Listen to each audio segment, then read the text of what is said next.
Pagod ang mga pusa namin. Oh. Barot na barot ah.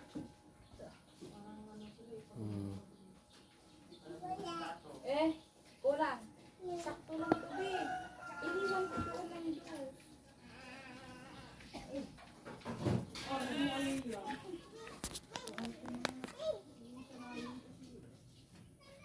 Pinagalitan ko pa lang nga. Nasasanay lumabas. Walang chinita.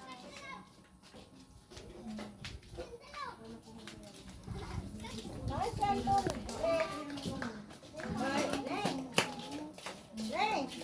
Anton. Ano dun pala? Sa kasin ata. Roding, Bakit? yung may bayad dito daw